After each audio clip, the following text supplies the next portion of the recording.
তবে দাদু কলিকা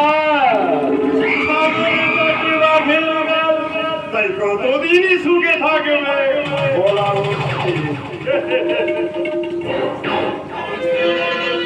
এলাম এলাম আত্মীয় বাড়ি তো হতায় তো ঠিক মতো আপ্যায়ন পাচ্ছি না। বসুন বসুন বেআই মশাই, আপনি বসুন, আপনি এক্ষুনি আসবেন। না না না না না না শরবত চা জল খাবার এসব আমার কিচ্ছু লাগে না। আপ্যায়ন পেলেই খুশি। বলুন আমি আপনার জন্য কি করতে পারি বেআই মশাই? কিছুই না, আবার অনেক কিছু, কিন্তু করবেন কি? সাবধান না হলে বাবা নিশ্চয় করবেন। তাহলে গৌরচন্দ্রিকা বাদ দিয়ে শুরু করি নাকি বলেন গায়ে মশাই? আপনি নিশ্চয় জানেন যে আপনার কুলক্ষণা মেয়ের জন্য আমার ছেলে আজ পাগল।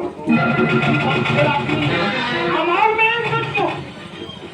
যেটা আকাশে ধ্রুব তারার মতো সত্যি। তাই আপনার ওই অলক্ষী মেয়েকে আমার বাড়িতে বেশি দিন রাখা সম্ভব হারিয়ে যাব।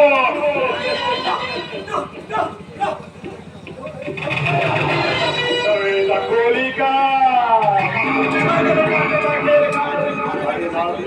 রাখতে পারে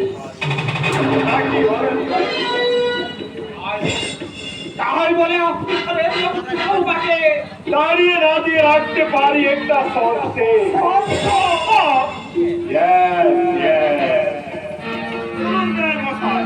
আগামী ইলেকশনে আমি ভোটে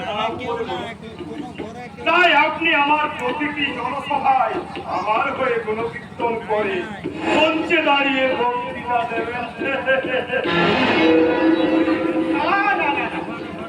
তা কি করে সম্ভব? আমি নিজের মেয়ের মঙ্গলের জন্য সবেই সম্ভব। বুঝতেই তো পারছে আপনার মেয়ে। না না না না, এই নীতি আদর্শকে বিসর্জন দিয়ে আরে দূর মশাই, ওই জন্যই বলে কলিকা ছাগলে চারটি বাঘের বাঘ। বলি মেয়েটা পথে পথে ভিক্ষে করবে আর আপনি তাকে নেই নীতি আদর্শ ধুয়ে ধুয়ে জল খারাপ মশাই।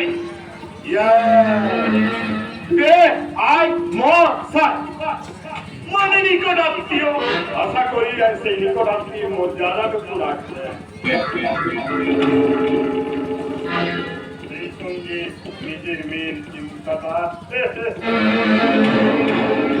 দাঁড়ান বেআই মশাই, আমাকে একটু ভাবতে সময় দিন। ভাবুন ভাবুন ভাবুন, বাপরে তাই বসে বসে ভালো করে চিন্তা করুন।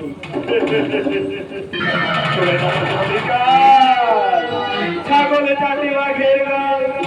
আপনার সময় মেয়ের চিন্তাটা কিন্তু মাথায় রাখবে।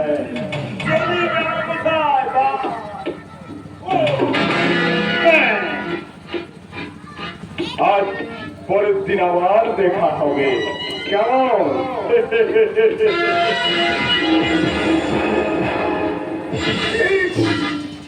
এরা মানুষ বা অন্য কিছু সংসারকে জোয়ার হোক আর মানুষগুলোকে এক জীবন জীবন খেলা।